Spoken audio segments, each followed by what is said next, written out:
Welcome to the deep dive. You ready to dive deep? Always. Let's do it. Today we're going to be looking at something super interesting, at least I think so, called autistic temporality. Yeah, it's a fascinating concept. So basically we're going to be exploring how autistic individuals experience time differently. Right, not just time in general, but like how that experience shapes their understanding of the world, history, their own lives. Exactly. And we're basing this whole deep dive on this article. This is not the final version. An autistic perspective on history, time, memory, and the endless process of becoming. Catchy title. Right. And it's really thought-provoking, I gotta say. I'm intrigued already. So the author kicks things off by talking about this New York Times piece they read. Yeah. You know, the one that tried to categorize how people view history, like linear, cyclical, those standard models? Right, like those timelines we see in history books. Yeah, exactly. And the author had this, visceral reaction to it. Really? Yeah, they felt like something was seriously missing, like the whole framework was incomplete. I can see that. It's like trying to fit everyone's experience into a box that just doesn't quite, fit. Totally. And that missing piece, according to the author, is the concept of autistic temporality. So like a whole different way of understanding time. Yeah, the author, who's autistic, points out that for many autistic people, time isn't this external force driving their lives. Interesting. So what is it? Well, that's what we're going to be unpacking, right? Right. But the author describes it as something way more internal, fluid, like it's intertwined with their sense of self. Okay, now I'm really curious. So help me wrap my head around this internal time concept. What does that even mean? Well, think about it like this. Imagine time as a river, right? Okay, I'm with you. For a lot of people, it's like a steady current, just flowing in one direction. But for someone with autistic temporality, that river might have eddies and back currents. Oh, wow. So it's not always a straightforward flow. Exactly. It's less about a rigid timeline and more about how meaning shapes their experience of time. So like the river changes course depending on what's happening around them. That's a great way to put it. And it means that time isn't just a backdrop. It's an active part of how they understand the world, how they understand themselves. That's fascinating. So events don't just happen in a vacuum. Their meaning and significance are constantly evolving. Right. And the author uses this term retrocausality to explain how their own understanding of their past shifted after they came out. Wait, retrocausality? That sounds pretty intense. I know, right? It sounds like time travel or something. But it's not about literally changing the past. Okay, good. I was getting worried for a second. It's more about how your perspective can reshape the meaning of past events.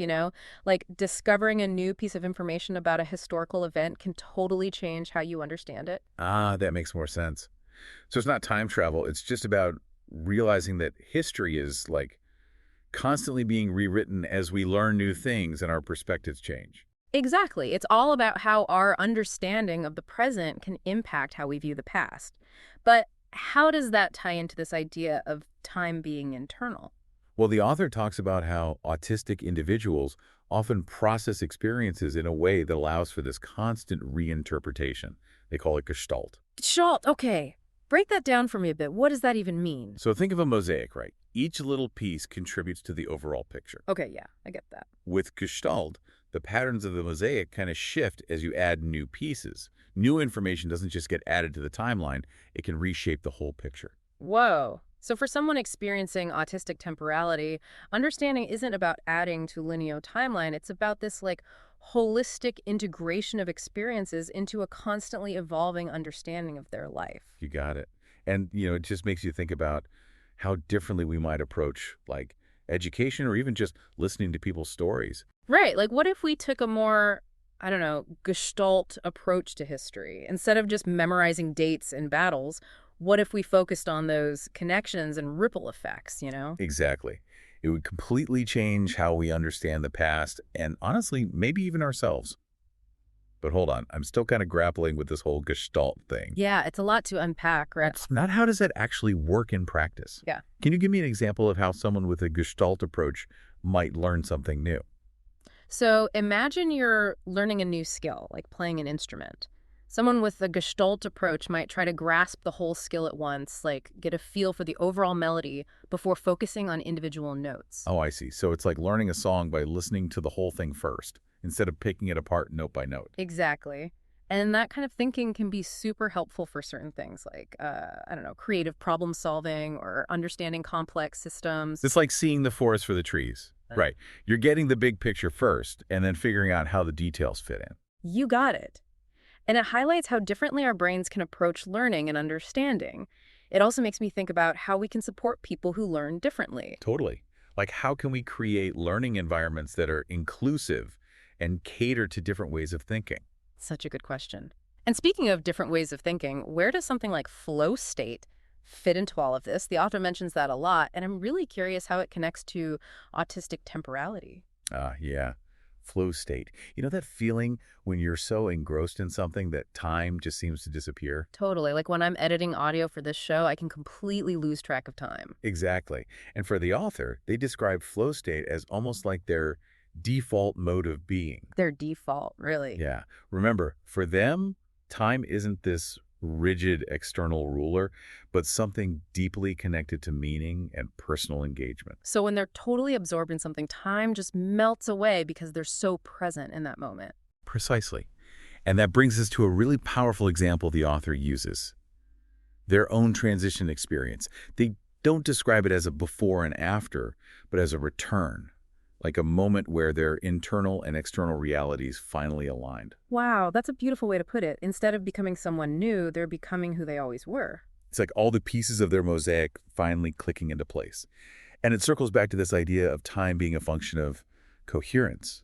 Their past self wasn't erased, but their life story now made more sense as a whole. So it's not just about understanding time differently, it's about understanding their whole self differently. Their identity, their journey, everything. This is blowing my mind. Right. And just think, if one person's experience of time can be so different from what we consider normal, what other perspectives are out there? How much richer could our understanding of the world be if we embrace these differences? That's such a good point. This deep dive is just scratching the surface, and I'm already feeling like I need to reevaluate everything I thought I knew about time and about, just how differently people experience the world. Right. And for the author, this isn't just some abstract philosophical debate. It's about advocating for the value of autistic voices and experiences. They describe feeling like a foreigner in a world that wasn't designed for them. Yeah, because the world operates on this very specific, very linear understanding of time.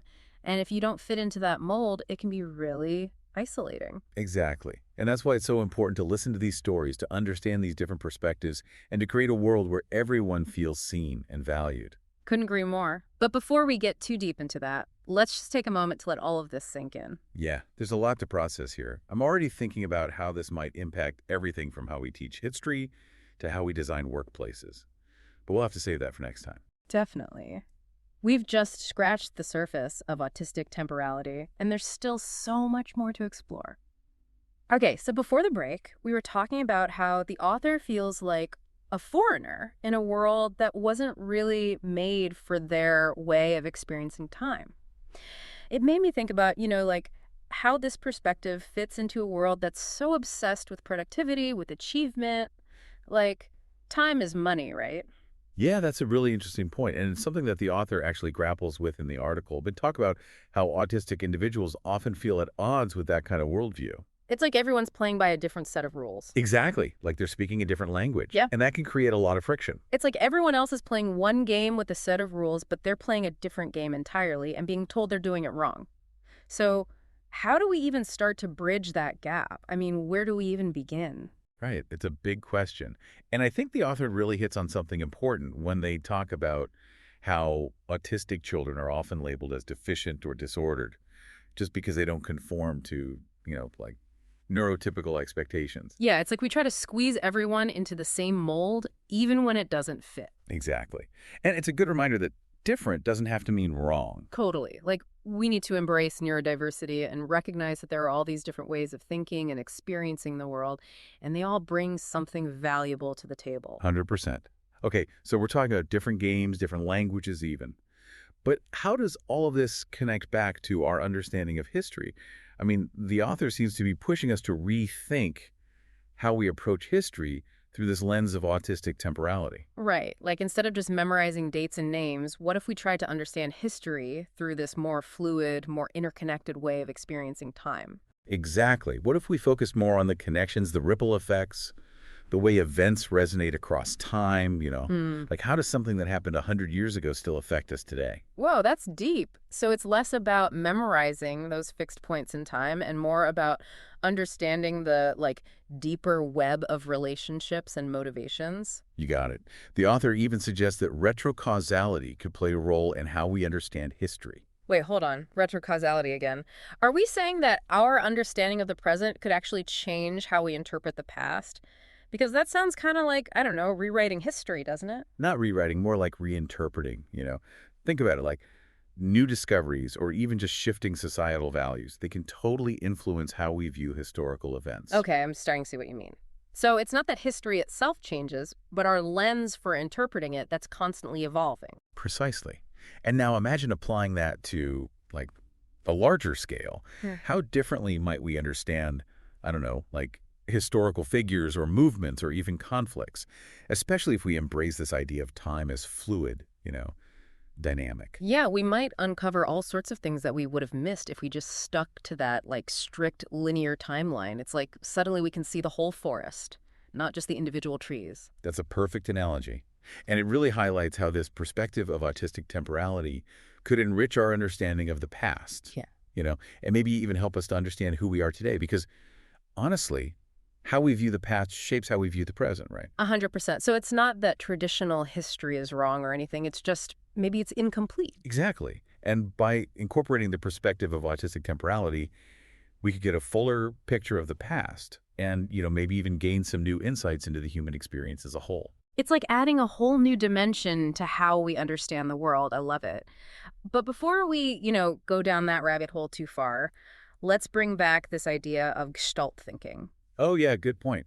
We were talking about it in terms of like reinterpreting past experiences.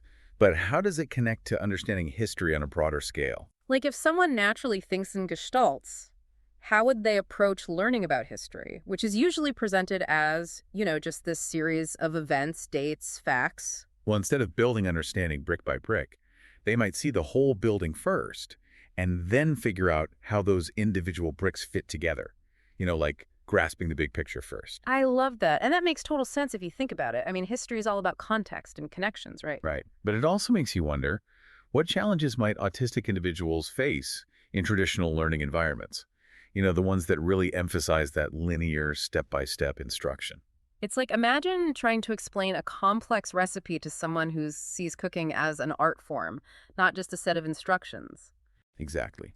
And this really highlights how important it is for us to be more aware of and accommodating to different learning styles. Yeah. Recognizing neurodiversity isn't just about tolerance, it's about appreciating those unique strengths and contributions that come from different ways of thinking. Absolutely. We need to create a world where everyone can learn and contribute their unique talents regardless of how their brain is wired. And that's where the author's personal experience comes in. They share this really powerful anecdote about sending someone like this 5,000-word response to a question that probably only warranted a much shorter answer. It just cracked me up. Oh, I remember that part. Yeah, I laughed out loud because I totally get it. Like sometimes you just got to dive into every single detail, Yeah. even if it's way beyond what's considered normal. Right, because for the author, it's not about being excessive or anything. It's about that desire for depth, that willingness to engage with complexity. And that's where those communication differences really come into play, right? Because sometimes a simple yes or no just doesn't cut it. You need all those nuances and layers of meaning to fully express what you're thinking or feeling. Exactly. And the author even talks about feeling like overwhelmed by the trivialities and banalities of those everyday conversations that kind of just skim the surface. It's Yeah. like they're craving a level of engagement that isn't always, I don't know, readily available in a world that prioritizes efficiency and superficiality. It makes me think about how we can create spaces where those deeper conversations can actually happen, places where people feel comfortable sharing their full authentic selves without feeling pressured to conform to a specific communication style. But that's something to explore another time. Definitely. And I think that leads us perfectly into the final part of our deep dive. We've talked about personal experience and Gestalt thinking and the challenges of navigating a world that doesn't always understand or accommodate, well, these differences. But there's still so much more to unpack. Yeah. The author raises some really important questions about creating a more inclusive and understanding society. And honestly, I'm just eager to dive deeper into, how we can bridge the gap between all of these different ways of experiencing the world. So see you back here soon for part 3. All right, welcome back to the deep dive. My brain is, like, officially full. I know, right? This whole conversation about autistic temporality has really been something else. Yeah, and last time we were talking about how, like, the author craves these super deep conversations, but so much of everyday life is just, like, small talk, you know? Yeah, they talked about feeling overwhelmed by all the trivialities and banalities of like those surface level interactions. Right. And that made me think about, like, how those communication differences can lead to all sorts of misunderstandings. Oh, totally. Like imagine you're on the receiving end of that 5,000 word email the author mentioned sending. Oh, man, yeah. Yeah. You'd probably be like, what is going on here? Right. But from the author's perspective, they're just trying to like fully express themselves and explore all those nuances. Because they see the whole picture, right? All those interconnected parts. And Right. someone else might be focused on just, like, the most basic, point A to point B. Exactly. And I think that can lead to some awkward situations, to say the least. Yeah. Because it's like, not responding the right way or not getting to the point fast enough. That can be seen as, like, rude or even, I don't know, incompetent. Absolutely. And that can be incredibly frustrating for autistic individuals who are like genuinely trying to connect and communicate. Because they're just, wired differently. And they might be perceived as, like, aloof or inconsiderate when really they're just processing things in a different way. Right. And it all comes back to, recognizing neurodiversity and understanding that there are all these different ways of being in the world. Yeah. And none of them are, like, inherently better or worse than any other. Okay, so I'm going to put on my optimistic hat for a sec. If we could actually start to, like, bridge that communication gap, what do you think could happen? What kind of possibilities could that open up? Ooh, that's a big one. I think it has the potential to like transform so many things, everything from education to workplaces to just personal relationships. Right. Like, imagine a classroom where, different learning styles are celebrated, not just, like, tolerated. Or a workplace where like autistic individuals' unique strengths, their, I don't know, attention to detail, their ability to, see patterns and systems, like that's valued. Yeah. And on a personal level, I think our relationships could be so much richer if we were all just more open to, understanding and appreciating different ways of communicating and experiencing the world. Like, we could learn so much from each other. It's about challenging our own assumptions, right? Yeah. And expanding our understanding of what it means to be human. Totally. So I guess what I'm taking away from this deep dive is, like, it's not just about understanding autistic temporality. It's about embracing diversity in, like, all its forms. You've hit the nail on the head. And, the author isn't just asking us to understand autistic temporality, it's like an invitation, you know, Yeah. to re-examine our own assumptions about the world. And to really consider the possibilities that open up when we embrace those different ways of being. It's like, remember that quote about the fish not knowing what water is because it's all they've ever known? Oh, yeah, that's a classic. It's like maybe we're so used to our own way of experiencing time that we don't even realize there are, other possibilities out there. And this whole exploration of autistic temporality has, like, given us a glimpse into a whole other world. It's like we've been swimming in this one kind of water our whole lives, and suddenly, we're introduced to this whole other ocean. I love that. And I think it's such a great metaphor for what we've been talking about. Like, this deep dive has really been an invitation to, step outside of our comfort zones. To challenge those assumptions, right? Exactly. And to just, like, embrace the richness and complexity of being human, in all of its beautiful, messy forms. Couldn't have said it better myself. Hmm. So as we wrap up this deep dive, I'm just, I don't know, feeling a sense of awe, I guess. Like if one article can, make me question so much about how I see the world, imagine what else is out there. Right. It's like the learning never stops. And the more we're open to those different ways of knowing and being, the more, our lives become these, like, incredible journeys of discovery. What a beautiful way to put it. And I think that's a perfect note to end on. It's all about embracing that journey, Yeah. and being open to those different perspectives that enrich our understanding of the world and, honestly, ourselves. I love it. So thank you for joining us on this deep dive into autistic temporality. We hope it's, sparked some new ideas and encouraged you to kind of embrace the beauty of diversity in all its forms. And remember, keep exploring, Yeah. keep questioning, and keep diving deep.